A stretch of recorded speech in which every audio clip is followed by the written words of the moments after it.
Perdón. Está bien. Tranquilamente podemos hablar de San Lorenzo. Podemos arrancar hablando de San Lorenzo con porque este es fana de San Lorenzo. Es la cabeza de la lista de legisladores propuesta por el Espacio, que a nivel nacional se conoce como Unión por la Patria, pero en la ciudad de Buenos Aires es ahora Buenos Aires, y seguro que le está doliendo lo que pasa en San Lorenzo, porque es cuervo de ley. Me refiero a Leandro Santoro. ¿Qué haces, Leandro? ¿Cómo te va? ¿Qué tal, Mauro? Saludo a la mesa y a la gente. Bien, acá estamos. ¿Cómo venís viviendo todo este episodio de Moretti, más allá de tu condición de hincha, por supuesto? La verdad no lo puedo creer, para mí es dantesco todo. El tipo metiéndose los fajos de billetes, la justificación que da, la madre que paga para que juegue el pibe, sí. Eso también me parece, no lo puedo creer como padre eso, ¿viste? Pagar para que juegue tu hijo es engañar a tu hijo también. Después otra cosa que me pareció insólita, yo no sé si eso se confirmó, San Lorenzo gastó $220.000 para ir a Quito. Sí, para una comisión de 150 tipos con la deuda de 30 palos que tenemos. La verdad que también no sé cómo eso no fue un escándalo, ¿no? Es lo que dijo Moretti en el video, que financió con $220.000 a la comitiva de barras que llevó en un vuelo charter, sí. Claro, bueno. No, es un desastre, la verdad es un desastre. Me limito en la opinión hasta ahí porque, ustedes saben, yo nunca me metí en la política del club, de hecho soy socio, de hecho no fui a votar tampoco para no tener, viste, porque tengo amigos que en todas las listas, claro. No me meto en la política del club, pero bueno, como hincha y como hincha del fútbol, porque yo los estaba escuchando a ustedes esta semana también, y Jorge que es de River, bueno, y el resto de ustedes también opinaba sobre el tema porque nos conmovió a todos, ¿no? Claro, por supuesto. Bueno, habrá que seguirlo con mucha atención porque, como vos decís, más allá de la cuestión estrictamente penal, porque hay una denuncia y hay una causa que está avanzando, hay también un destino institucional de San Lorenzo, que es uno de los clubes y de las instituciones más históricas, más queridas de la ciudad de Buenos Aires, a la que hay que atender también, ¿no? Me imagino. Así que estaremos siguiendo muy de cerca todo lo que ocurra en el querido Ciclón. Pero te llevo al territorio de donde sí, no solo te vas a meter, sino que estás metido ya, porque está la campaña ya huyendo, y esto evidentemente, más allá de que esta semana el tema Francisco y su desgraciada muerte nos puso a todos en alerta y tuvimos que correr el foco de la atención, la cosa sigue y muy probablemente la semana que viene volvamos con Tutti, ¿no?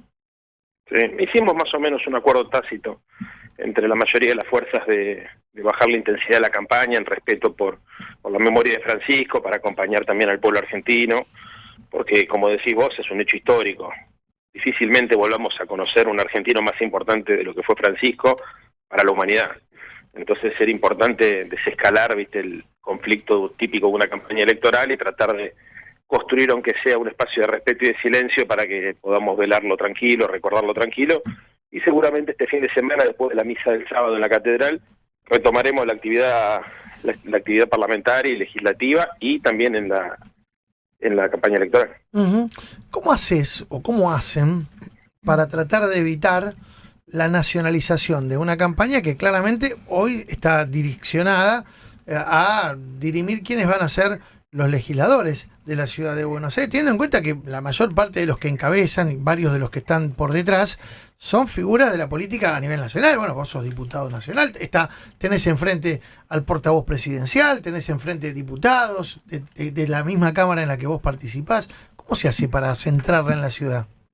Y hay que hacer las dos cosas, objetivamente, porque si bien nosotros tenemos una agenda local, con una propuesta local, y tratamos de discutir sobre los problemas del metro cuadrado de los porteños, basura, inseguridad, transporte, etcétera, etcétera, el hecho de que el vocero del presidente sea candidato y que la derecha se esté disputando el liderazgo de ese espacio político utilizando la ciudad de Buenos Aires como tubo de ensayo, obviamente te desnaturaliza muchas veces el debate. Entonces, por más que uno quiera discutir cómo resolvemos el problema del transporte del oeste de la ciudad, o cómo mejoramos la calidad de los servicios públicos porque hay una demanda enorme por la pérdida de calidad, viste, de repente aparece la discusión sobre la motosierra, aparece la discusión sobre el Fondo Monetario, y bueno, hay que entenderlo que eso también está en un contexto, porque finalmente la crueldad y el abandono, que son las dos características que nosotros identificamos en esta ciudad, abandono muy marcado por parte del gobierno de la ciudad, y una crueldad que tiene mucho que ver con el clima de época, que inicia Milei pero que continúa Macri, es el contexto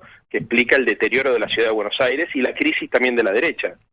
Porque la verdad es que una de las características que también saltan a la luz todo el tiempo es que nosotros podemos ganar por muchos factores. Primero porque recorrimos la ciudad, segundo porque hemos cohesionado una minoría importante, y tercero porque la mayoría que representaban ellos estalló en mil pedazos. Ahora esa mayoría estalla en 1000 pedazos porque la gestión es pésima. Y sobre esa gestión pésima empieza la discusión del liderazgo de la derecha nacional. ¿Entendés? No es que se pelearon la Libertad Avanza y el PRO. Se pelearon esos dos, pero también se fue Marra por la Libertad Avanza, se fue Larreta por el PRO, y además a Jorge Macri se le fueron todos los partidos aliados, el radicalismo, la coalición cívica, se estalló todo eso. Sí, ayer analizábamos con Rosario Ayerdi, que tiene muy buena información de Rosada, de la política nacional, esto de que seguramente va a haber un dato significativo si es que finalmente, como las encuestas lo vienen anticipando, vos haces una gran elección y llegás a ganar. Pero también el dato va a ser la elección que puede llegar a ser el oficialismo en la ciudad, el oficialismo de la ciudad, el PRO aquí en la ciudad. Porque si uno mira los números, esta atomización le puede provocar una derrota histórica al PRO. Sí, igual hay que ser cautos en esto, porque las encuestas son la foto de un momento. Tenés razón. Sobre el final de la elección, seguramente va a haber un corrimiento por el voto táctico de un sector del electorado, y entonces la elección se va a poner mucho más competitiva. Yo no me imagino una elección ganando por 10 puntos, ¿viste? Y que toda esa cosa que pintan muchas veces algunas encuestas, para mí son la foto de un momento, pero que de ninguna manera van a ser el final de la película. El final de la película va a ser mucho más peleado. Es una elección donde hay dos presidentes que están recorriendo el territorio, Milei y Macri, o sea, eso tiene peso político. Nosotros, por otro lado, tenemos la posibilidad de tratar de interpelar un sector de la sociedad que se siente desilusionada con las políticas del PRO, y eso es lo que nos pone competitivos a nosotros, que hay un sector del electorado. Ya nos pasó la elección anterior, Mauro, o sea, la elección anterior nosotros sacamos muchos votos en el norte de la ciudad porque identificamos que había un problema con el código urbanístico. Entonces, gente votante clásica del PRO te dice, pará, los negocios inmobiliarios hicieron que sea invivible mi barrio. Sí, te digo, Núñez. Leandro, buen día, ¿cómo estás? Toda la zona de Chacarita, por ejemplo, Colegiales, toda esa te seguís encontrando con banderas o carteles que hablan justamente en contra del código urbanístico.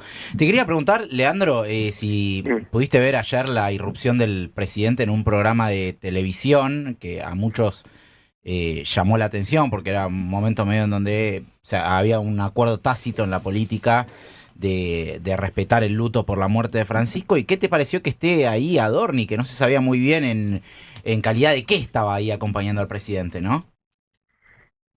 A ver, con todos los problemas que hay, es el que menos me generó ruido. Me genera mucho más ruido las declaraciones de Catalina Georgieva recomendando votar por la Libertad Avanza, o declaraciones o de fe, porque eso fue frente a eso. Pero te juro, mirá que yo me acuerdo cuando Macri nos dijo que había que enamorarse de Lagarde, que era la anterior bruja que estaba en el fondo. Ahora, que una presidenta o titular o directora del fondo te diga eso respecto del gobierno nacional nuestro, es raro, ¿no? Por eso, que Adorni lo acompaña a Milei y que entre así de sorpresa a un programa de televisión, nada, no deja de ser algo risueño. O sea, a ver, uno no se imagina a otros presidentes en el mundo tomando esa actitud, ¿no? Porque en general se supone que los presidentes son tipos ocupados, que tienen agendas más comprimidas.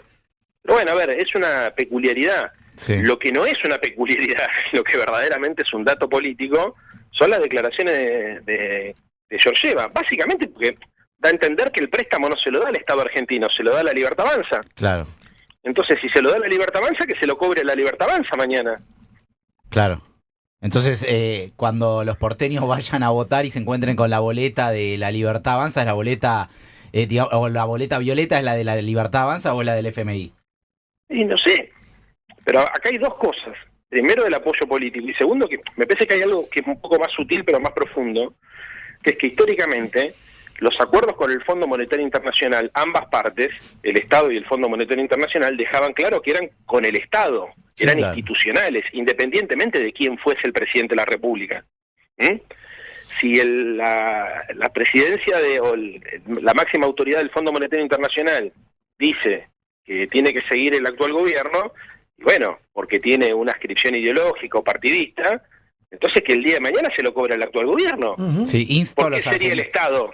Insto a los argentinos a mantener el rumbo, dijo Cristalina Georgieva. Ahora, Leandro, te quería hacer otra pregunta por el tema de, bueno, lo que venías hablando, esto de la agenda nacional, que de alguna manera siempre se mezcla también en algún punto con la agenda local, porque es así, la agenda nacional está en todos lados y lo que pasa en los distritos también tiene que ver con lo que pasa con la macroeconomía y demás.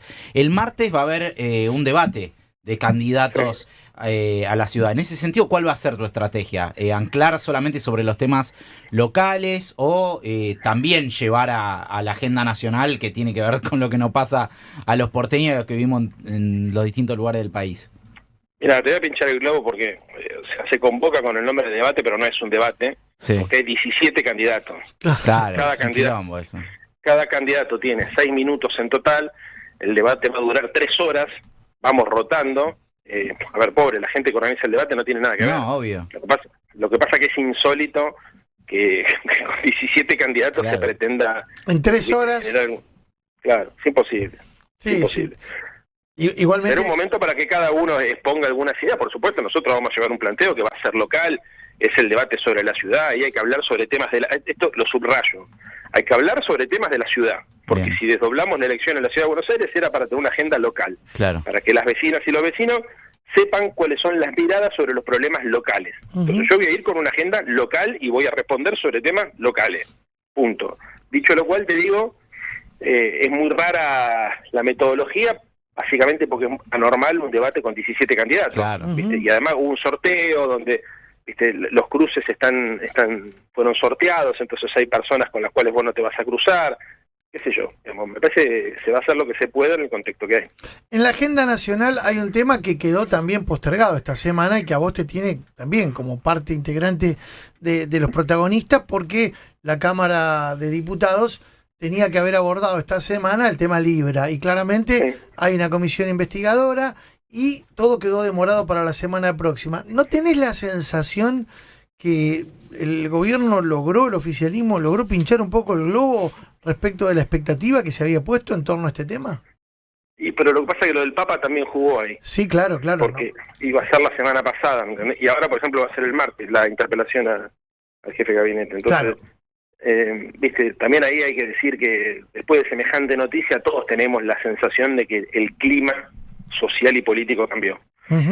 Seguramente, bueno, después de que se lo entierra Francisco, que se empieza a hablar del cónclave y todo esto, la vida política argentina va a tomar cierta regularidad. Vos fíjate que si hoy entras a los diarios, yo lo vengo haciendo todos los días, varias veces al día, las principales noticias siguen siendo de Roma.